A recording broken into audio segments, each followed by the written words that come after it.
Nem tamaq etib pişin bilamagan vaqtinglarda menga o'xshash tamaqni bir etib yaqinlar va ishlar yeyishlik bo'ldi ekan.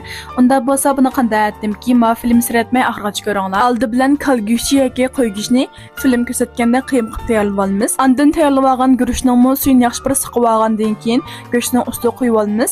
Ondan muvofiq miqdorda tuz, qarmoz, sira, birdan tuxum chiqib olgandan keyin yaxshi bir aralashtirib qiymamizni tayyor qilib olamiz. Ondan tayyorlab olgan jimbilni yaxshi bir maylab olgandan keyin boyadan tayyorlab olgan qiymamizni qo'limizda o'yintib turib yumloq holatda yumloqlab tayyor qilib olamiz. Ondan tayyorlab olgan jildimizning ichiga sap film ko'rsatganda chiroyli bir tugib tayyorlab olgandan keyin ko'rimizga silib 40 minut atrofida dumlab pishirib olamiz. Ondan mush tamoqimiz bilan bilaydiganga qo'rim qo'rib olamiz.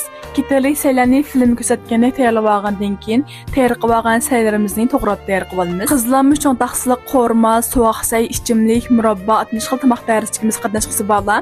Ekran ustiga qo'ygan BM 216 213 degan undar qo'shma bilan aloqalasanglar bo'ldi. Har xil cho'ng taqsiliq qo'rma, sovuq saylardan qilish usulini o'tib qo'yamiz. Ketalik saylarni to'g'rab tayyorlab olgandan keyin qozonga may qo'yib, meyimiz qizg'an vaqtida bir qo'shiq atrofida shakar sap, shakarni eritib olamiz.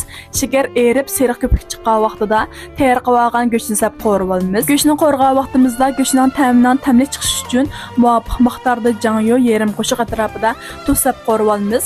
Go'shtni qizartib yaxshi bir qo'rib olgandan keyin tayyor qilib olgan so'ng piyozni sap qo'rib olamiz. So'ng piyozni sap, so'ng piyozdan mezlik bir chiqish qo'rib olgandan keyin tayyor qilib olgan sho'xilni sap qo'rib olamiz. Sho'xilning suvi chiqcha yaxshi bir qo'rib olgandan keyin bir qo'shiq atrofida lozjang tayyor qilib olgan tetitqudan sap qo'rib olamiz. Bugun men ishlatganimiz cho'ngstamninki qordoq tetitqusi. Tetitquni qo'yib yaxshi bir qo'rib olgandan keyin tayyor qilib olgan savzi bilan qo'noqlarni sap qo'rib olamiz. Bularni bir yaxshi qo'rib olgandan keyin ustiga muvofiq miqdorda suv qo'yib 20 minut atrofida qaynatib olgandan keyin tayyor qilib olgan yong'yon sap yana 8 minut atrofida qaynatib tayyor qilib olamiz. Eng oxirida tayyor qilib olgan ko'k laza, qizil laza, samsoqlarni sap yaxshi bir aralashtirib o'tgandan keyin iste'mol qilsak bizning tamoqimiz tayyor bo'ldi. Amsa sizlarmi tamoqning itish usulini o'rgandinglarmi? O'rganib olgan bo'lsanglar, uyinglarda bir qatim itib sinab yaqinlar beklam yeyishlik bo'ldi ekan. Unda bo'lsa, film filmga yurak berib, men agishib